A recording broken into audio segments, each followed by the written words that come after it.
Bom, nosso primeiro caso, né, nesse capítulo número um, é uma empresa do ramo automotivo, uma das maiores referências na sua região, né? Essa empresa, ela tem um posicionamento de marca estratégico muito interessante, porque além da composição de uma gama de serviços automotivo muito ampla, ela recebe a chancela de marcas importantes nesse segmento. Então, logo do começo, da entrada, do entendimento deste caso, se percebeu ali que existia um valor agregado muito importante para que esse negócio pudesse aí ser trabalhado e gestionado de uma forma um pouquinho diferente. Lembrando que todos os negócios que estão em andamento, eles têm um reconhecimento pela Great Group, ou seja, a maturidade do empreendimento até o momento aonde chegou, ela é respeitada aqui por nós. Então, eu vou falar um pouquinho sobre o cenário que a gente encontrou nesse caso, né? No caso número um, aqui que nós estamos fazendo esse compartilhamento desse conteúdo com você. As dores principais desse negócio eram falta de planejamento, crescimento estagnado, falta de processo, liderança dos sócios e resultado financeiro. Então você veja que as dores não estavam determinadas num ponto, elas eram amplas, né? Um negócio que faltava organização, né? Ali existia departamentos que não se conversavam e que um dependia do outro. Crescimento estagnado, faziam praticamente 3 anos que mesmo com toda a região ali onde poderiam ser trabalhados, né, a amplitude do negócio, mesmo com a cadeia de diferenciais que eles tinham, de marcas que eles representavam, eles estavam há 3 anos com crescimento estagnado. Falta de processo, né? Uma das coisas no segmento automotivo é que se você tiver desperdício, você afeta diretamente o teu negócio. E a falta de processo faz isso, né? Se você não tem clareza de como aquela pessoa que está atuando ali tem que resolver as questões, isso impacta diretamente no resultado. Liderança do sócio. Então faltava também o líder do negócio tomar um pouquinho mais à frente, existiam mais de um sócio, entendimento de até onde cada sócio deveria ir, né?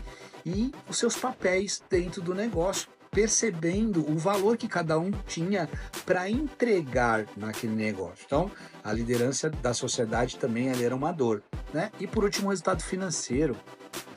Por mais que não tivesse estagnado, às vezes você está estagnado, mas você está dando resultado. Então, nesse caso, não. Você estava estagnado e você tinha também questões dos resultados financeiros que poderiam ser melhorados. Então, você vê que nesse caso, você tem aí uma amplitude de dores que estavam ali presentes nesse negócio. Bom, partindo da leitura, né, destas dores, a Great, ela se mergulhou, ela fez um mergulho dentro das soluções para que a gente pudesse ter o entendimento do que melhor encaixava. Veja, nós, antes de consultoria, nós temos que ter o quê? Entendimento de negócio, de empreendedorismo. Porque se a gente não olhar para isso, como é que a gente vai trazer resultado? Não é verdade? E às vezes uma consultoria, quando ela pega o método e aplica de forma recorrente, aplica aquilo em todo mundo, não é o que a empresa precisa.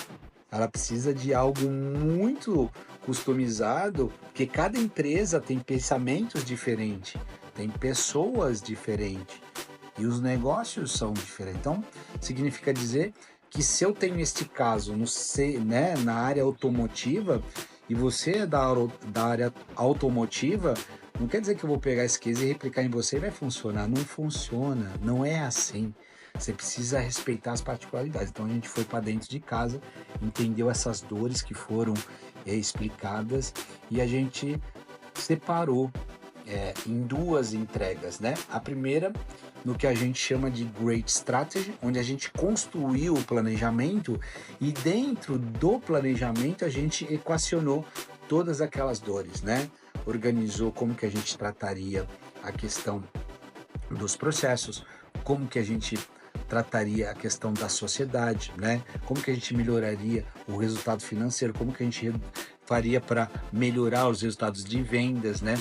E aí também a liderança do sócio, enfim, nós organizamos tudo isso dentro do plano. Isso se chama Great Strategy, onde você organiza o plano. E depois nós temos fizemos o Great Master, que é o que? A execução e o acompanhamento do que foi planejado. Então foram pensadas duas etapas, mas com foco direcionado nas dores que foram reportadas. Não adianta você construir um plano muito amplo, às vezes quando a empresa ela precisa de direção, de resultado rápido.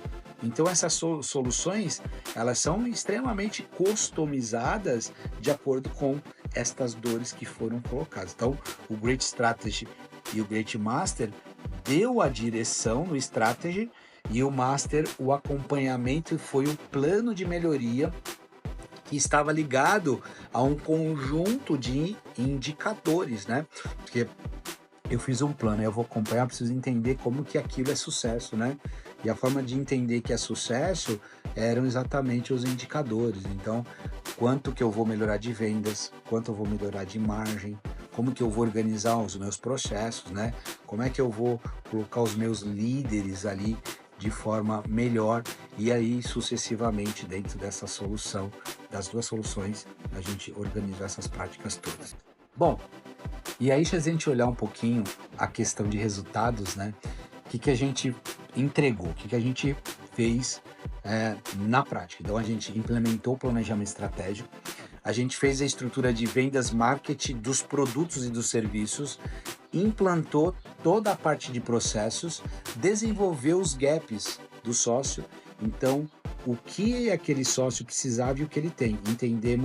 Entendemos as diferenças, que chama gap, para poder trabalhar em cada sócio aonde estava os distanciamentos daquilo que eles precisavam e fizemos também a implantação dos DRE, demonstrativo de resultado, para que a gente pudesse acompanhar e melhorar o resultado líquido do negócio ou, para algumas empresas que têm mais familiaridade, o EBITDA, né, do negócio. Então, essas foram os resultados que a gente implementou dentro deste processo das soluções Great Strategy e Great Master.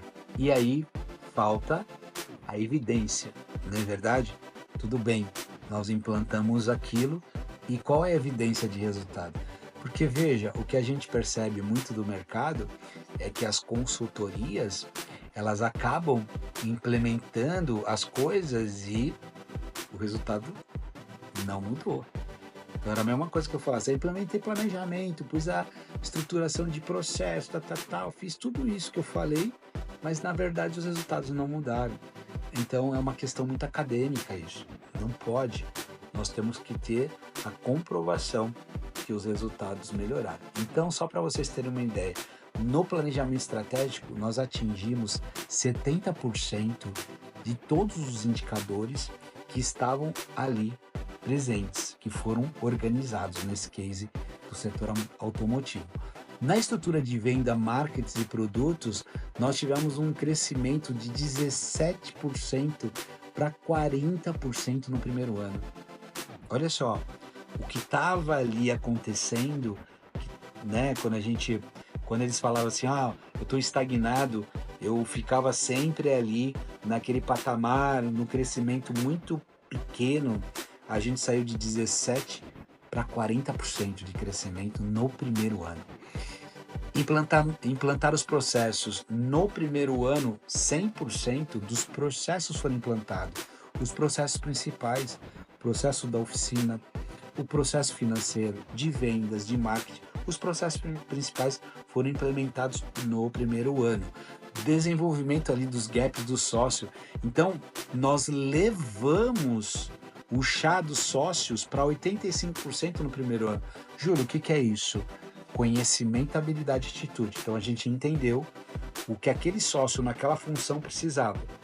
E aí a gente entendeu o que faltava e levamos o conhecimento, habilidade e atitude daquele sócio para aquela função para 85% no primeiro ano.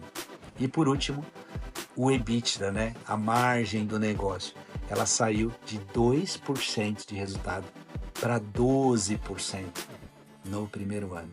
Esses foram os resultados desse primeiro caso, desse primeiro capítulo que a gente fez aqui e trouxe essa jornada de cliente para vocês.